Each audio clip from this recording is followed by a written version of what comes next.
మీరు దీన్ని కనుక అప్లై చేస్తే రాంగ్ ట్రేడ్ అసలే తీసుకోరు. ఒకసారి చార్ట్ని అబ్జర్వ్ చేయండి.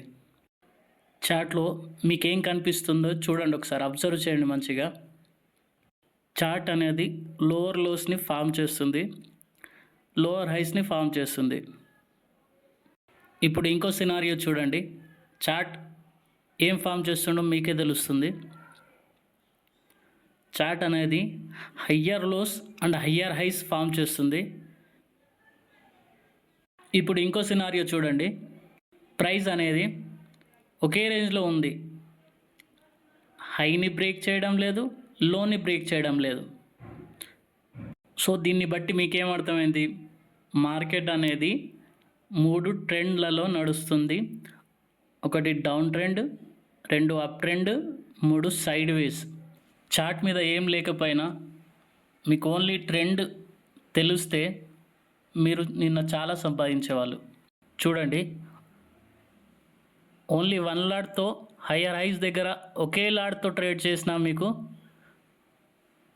ఎంత ప్రాఫిట్ వచ్చిందో చూడండి. మనం ట్రేడ్ చేసింది హయ్యర్ లో దగ్గర బై చేసాం అంతే. 1 లాట్కి ఎంత ప్రాఫిట్ వచ్చిందో చూడండి. 1 లాట్కి 8,500 ప్రాఫిట్ వచ్చింది నిన్న.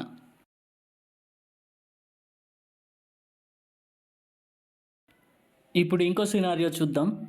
ఇప్పుడు మార్కెట్ లోవర్ లోస్ ఫామ్ చేస్తుంది. ఇప్పుడు ఒక పుల్ బ్యాక్ ఇచ్చింది. ఈ హైని కనుక బ్రేక్ చేస్తే అప్ ట్రెండ్లో కన్వర్ట్ అయ్యేది, బట్ ఈ హైని బ్రేక్ చేయలేదు. సో మనం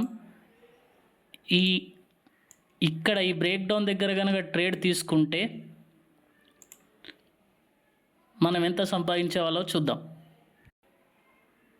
ఇక్కడ తీసుకున్న మనకు లాట్కి చూడండి ఒకసారి, ఒకే లాట్కి, నేను ఎక్కువ లాట్కి అంటలేను, ఒకే లాట్కి మనం ఎంత సంపాదిస్తున్నామో చూడండి. మనం ఏం అప్లై చేసాం? ఓన్లీ ట్రెండ్ని అప్లై చేసాం. ట్రెండ్ని క్యాచ్ చేస్తే మనకు ఇంత ప్రాఫిట్స్ చూడండి. 10,000, 11,000, 14,000, 16,000, 17,000, 20,000. ఇవి ఓన్లీ మనం ఏం అప్లై చేసాం? దీనికి ఓన్లీ ట్రెండ్ని అప్లై చేసాము. ప్రతి దాంట్లో నెగటివ్స్ కూడా ఉంటాయి. సో దీంట్లో కూడా మనకు నెగటివ్స్ ఉంటాయి. సో చూడండి, ఇక్కడ లోని బ్రేక్ చేసింది, తర్వాత పైకి వచ్చేసింది రిటర్న్. సో మనం స్టాప్ లాస్ ఇచ్చేయాలి దానికి. అంటే అన్నీ 100% వర్కౌట్ అయితే కావు మార్కెట్లో. ఒక రోజు 2 రోజులు మనం స్టాప్ లాస్ కూడా ఇవ్వడం నేర్చుకోవాలి. ఇలాంటి మరిన్ని వీడియోల కోసం లైక్ చేయండి, సబ్స్క్రైబ్ చేయండి.